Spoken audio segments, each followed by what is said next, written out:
আসসালামু আলাইকুম। RMS Titanic একটি ব্রিটিশ যাত্রীবাহী বৃহদাকার সামুদ্রিক জাহাজ ছিল যা 15 এপ্রিল 1912 সালে জাহাজটি প্রথম সমুদ্রযাত্রায় সাউথহ্যাম্পটন থেকে নিউ ইয়র্ক সিটি যাওয়ার পথে হিমশৈলের অর্থাৎ আইসবার্গের সঙ্গে সংঘর্ষে উত্তর আটলান্টিক মহাসাগরে ডুবে যায়। এটি ওই সময়কার সবচেয়ে বৃহৎ, আধুনিক ও বিলাসবহুল যাত্রীবাহী জাহাজ ছিল।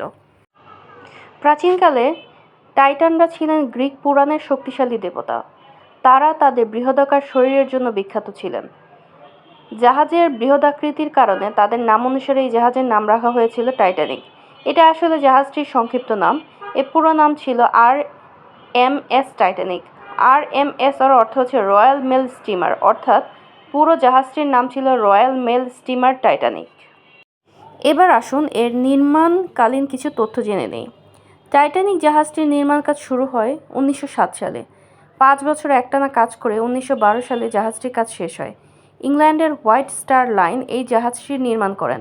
60,000 টন ওজন এবং 275 মিটার দৈর্ঘ্য বিশিষ্ট জাহাজটি নির্মাণ করতে সেই সময় খরচ হয়েছিল $75 লাখ।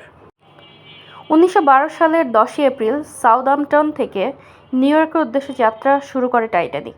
সেই সময় টাইটানিকে মোট যাত্রী ছিল 2,200 জন এবং কয়েকশো কর্মী। শুরুতেই মাত্র 4 ফুটের জন্য SS city of new York জাহাজের সঙ্গে সংঘর্ষ এড়াতে সমর্থ হয়।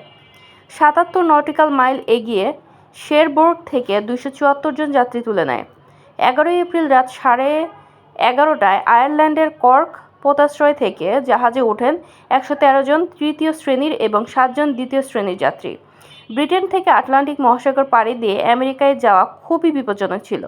ছোটখাটো জাহাজের পক্ষে বলা চলে জীবন বাজি রেখে যাত্রা করা, কারণ হঠাৎ সামুদ্রিক ঝড় জলোচ্ছ্বাসে পড়ার আশঙ্কা সবসময়ই ছিল।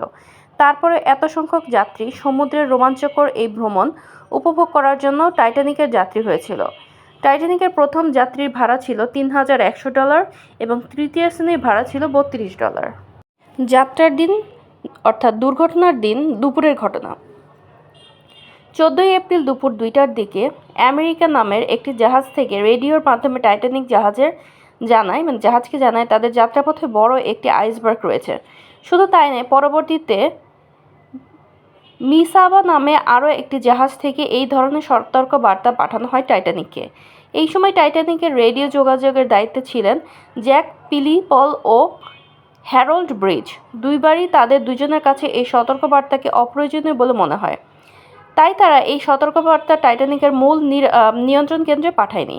টাইটানিকের দুর্ঘটনা মাত্র 40 মিনিট আগে এসএস ক্যালিফোর্নিয়ান শিপের রেডিও অপারেটর টাইটানিকের সঙ্গে যোগাযোগ করে আইসবার্গটি সম্পর্কে বলতে চেয়েছিল, কিন্তু টাইটানিকের রেডিও অপারেটর ক্লান্ত জ্যাক পিলিপস রাগান্বিতভাবে বলে, আমি কেপ রেসের সাথে কাজে ব্যস্ত, এবং লাইন কেটে দেয়। ফলে ক্যালিফোর্নিয়া শিপের রেডিও অপারেটর তার ওয়্যারলেস বন্ধ করে ঘুমাতে চলে যান।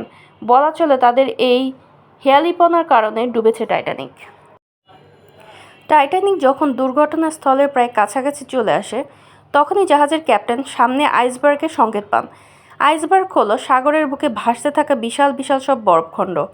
এগুলো সবচেয়ে ভয়ঙ্কর ব্যাপার হলে এগুলোর মাত্র 8 ভাগের 1 ভাগ জলের উপরে থাকে।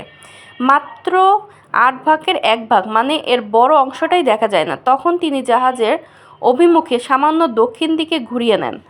সেই সময় টাইটানিকের পথ পর্যবেক্ষণকারীরা সরাসরি টাইটানিকের সামনে এই আইসবার্গটি দেখতে পায়, কিন্তু তখন অনেক দেরি হয়ে গেছে। টাইটানিকের ফার্স্ট অফিসার মুর্গ আকস্মিকভাবে বামে মোড় নেওয়ার অর্ডার দেন এবং জাহাজটিকে সম্পূর্ণ উল্টো দিকে চালনা করতে বা বন্ধ করে দিতে বলেন।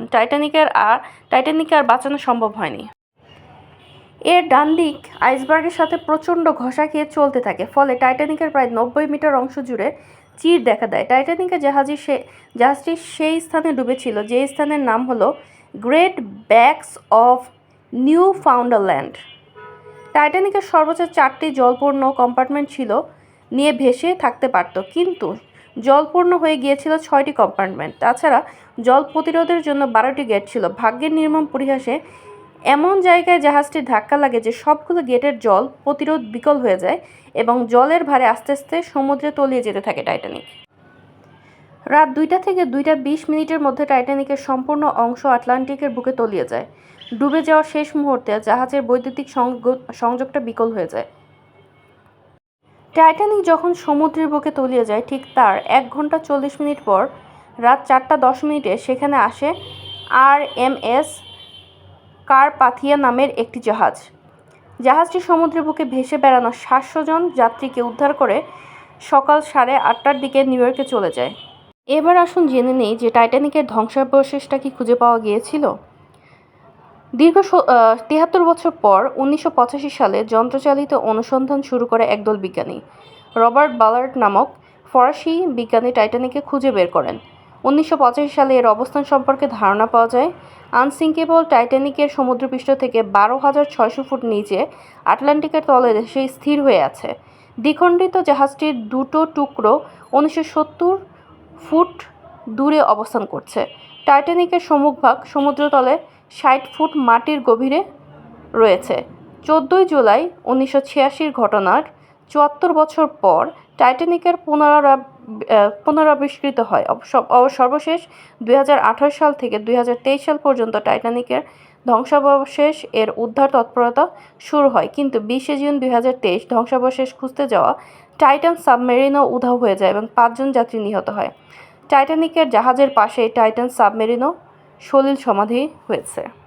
আমার ভিডিওটি যদি আপনাদের ভালো লেগে থাকে অবশ্যই লাইক, কমেন্ট এবং সাবস্ক্রাইব করবেন এবং আরও নতুন নতুন তথ্যবহুল ভিডিও পাওয়ার জন্য আমার চ্যানেলের সাথেই থাকবেন।